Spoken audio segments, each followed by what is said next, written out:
Karma condition you to take birth through karmic nature's law processes. So these retribution obstacles are very important. That's why you cannot complain. Why you born like that? Your DNA so weak, you can have so much problem. Or why you born not handsome, not pretty, not beautiful? You born with defect, chat and all that. Then why your parents like that? Huh? Like that story, remember? Bill Gates, when he was in the undergraduate before he graduated, I think he didn't graduate, isn't it? When he was first year, I don't know. There was a lady classmate and actually liked him. No, sorry, the other way around. Bill Gates liked her. But Bill Gates that time not famous. So try to tackle her. But she prefer more handsome one. Bill Gates not so handsome. Then that time not wealthy yet. The dollar sign not there yet. So it didn't. Then married somebody else. Then you know what happened. The story goes this way. The children and the son, later on when they grew up, they realized the connection. The mother told them, last time this guy chasing after me. Then the son say what? Stupid. If you have married him, I son of Bill Gates. You think that will happen? Your karma different. That's not. Even the mother marry him, let's say possible, but you will not be the son. So people are gullible. Understand? So what I wrote here is for you to understand. You are born with the primary retribution, means DNA, whether you are handsome, your DNA, how, all already coded. You cannot argue in nature. This is primary retribution. Then dependent one is what? Depend on the environment, the condition. So whether you're born into a rich family or a poor family, or how you end up, it depends. Understand? So all this is already like karmically conditioned. So dependent retribution depend on the environment, the condition, your parent and all those things. But who you marry, you can decide. Correct or not?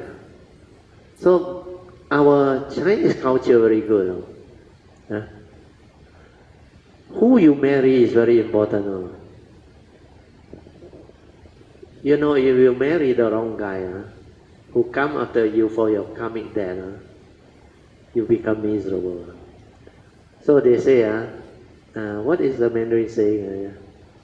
不要嫁错郎. Then the other one in front is what? You can choose to do all sorts of things, but never choose to marry the wrong guy. Well, that one is very detrimental. So a lot of people, they go through marriage, they kena kau until they regret. Want to divorce, cannot divorce. Divorce already also got problem. Don't divorce also got problem.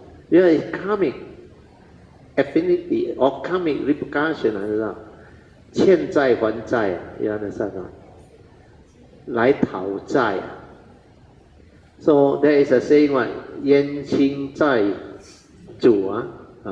The karmic debt, you cannot run on. Why you choose her? Because that type of karmic repercussion meant to be. Initially, wow, I was so lucky to marry this girl. After married, then the true color show up. You remember? There's an author, very famous, Alexander Pope. His famous book. Reality begins after the first day of marriage. He said, when poverty hits at the door, love fly out of the window. True or not? So in life, it's like that. But you have the good karma, you have the good affinity, then everything becomes different now. Your children, your wife, everything, they are like meant to be one now. Like Sakyamuni is Buddha's wife. Even when he became a Sammasambuddha that life, Yosohara became the wife. You know they have been wife and husband and wife for how long now? Very, very long. Many, many lives. Even the disciple of him, they have been like the top 10 disciple. I read the Jataka story, the life of the Buddha and the top 10 disciples. It was mentioned by the Buddha. They have been born into families together. Either they are siblings or they are parents and children. Like Kassapa, they all. Sariputta and even Mongalana, Arinura. They are like, most of the time, same family and all things, and they cultivate together, they move together. So because of that, when he became a Sammasambuddha, because of all those vow, promises and affinity, they also come and take birth at that time. And most of them, the close disciples, even Kondanya and Anuruddha, Ananda, they were cousins of the brother, you know that? You know? They are related actually. The family all related. So karma is like that. Take care of karma, then your life taken care of. Because you are born of your karma, heir to your karma, conditions, and you are what? You are your karma. And to actually take care of karma, follow the advice of the Buddha. Means keep the precept. They say the precept is very important. Avoid all evil. Keep the precept. Then do good. Cultivate, follow noble eightfold path, develop mindfulness. Then meditate to realize the wisdom. Then your life, beautiful. Activity obstacle means implied karmically conditioned livelihood obstacle. Like you have a lot of karmic obstruction while working and living your life. Understand not? You meet up with boss that harass you, give problem to you. Then every time you make money, the karmic obstacle come, you lost them all, or you kena scam, you kena cheated. Nowadays a lot of scam, and big money one. Sometimes 6 digit, 7 digit one, the amount. But how come it happened? The last time you scam people, you cheat people, you deceive people, and now you willingly kena scam. Sometimes it's not because you deluded or you ignorant or you're not IT savvy, you don't know. But this is karmic. You have to pay back, you have to pay back. When you scam and cheat people, people become the victim. What is karma? You reap what you sow. So the karmic fruition comes, you become the victim. Last time you push drug, you make the money, you're happy, and you don't bother about how people suffer and all those things. Then, in future, what happens? You become the victim, you become drug addict, and people sell to you. You reap what you sow. Because you didn't know how much misery you cause to people. You steal, you misappropriate, then when you make your money, fire destroy your property. Economic crisis come, destroy your wealth. So you lost them. And I have seen a lot of people with depression, they came and see me. They tell me, they say, Mr. Teo, I cannot understand life. I said, why? He said, every time I make my money, I work very hard. I sacrifice. Somehow, I lost them all. My own brother, sister, my own sibling, my own good friend, everything. They cheat me, they deceive me, And sometimes people I don't know come to me, talk to me, then I help them become business partner. Then they take advantage of me. And many times, until he went into depression. He sees psychiatry also give up. And the psychiatrist came to my SJBA talk. I gave a talk on depression, following the Buddhist understanding to overcome it. He asked questions. He put up the hand and he said, this is the best Buddhist Dhamma talk I have ever listened, he said, about depression.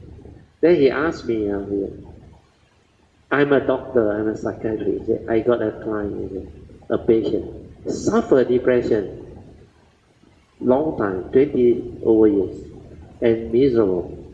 And I try everything I can. Hearing your talk, I hope you can help. I say, can. Bring him up. And really bring him up. Oh, he came with the brother, the sister, one family. Then he listened. After he listened, I explained karma. I said, because you cheat, you deceive, misappropriate, then this life, whatever you earn, gone. Then only he looked at me, he said he cannot understand. Then I said, karma is very simple. You reap what you sow. Do good begets good, do evil begets evil. 种因结果. But towards the end, he started to understand now. He said, now I understand. Then he wanted to follow the Buddhist way. So karma is not for you to believe or disbelieve. It's for you to have the understanding. If you understand, you avoid evil, do good, purify the mind, you have the good life. Otherwise, you become miserable. Okay? Then the next one. Affliction, obstacle. This one is even more meaningful. Implied karmically conditioned affliction caused by what? Heedless living in life. When you are heedless, this affliction obstacle is like the karmic friction, the negative karmic friction. That is, whenever you act, speak, and think with an evil mind that has the three evil roots of greed, hatred, and delusion, then affliction or suffering will follow you like the wheel that follows the hoof of the cart. Then Dhammapada verse 1 will take its course. We have gone through that. You want to be happy, then be heedful to train your mind to act, speak, and think without the evil roots of greed, hatred, and delusion. Or act, speak, and think with a wholesome mind, free of the evil roots of greed, hatred, and delusion. Then happiness will follow you, like your shadow that never leaves you. So this is Dhammapada verse 2. Then Dhammapada verse 2 will take its course. So life is very simple. Choose to be happy. Avoid Dhammapada verse 1. Follow Dhammapada verse 2. To do it, train your mind to be heedful, mindful. Then develop understanding of what constitutes evil. How to follow the advice of the Buddha. Then the last paragraph is, don't blame anybody for your affliction. For according to the Buddha, read together, what is it?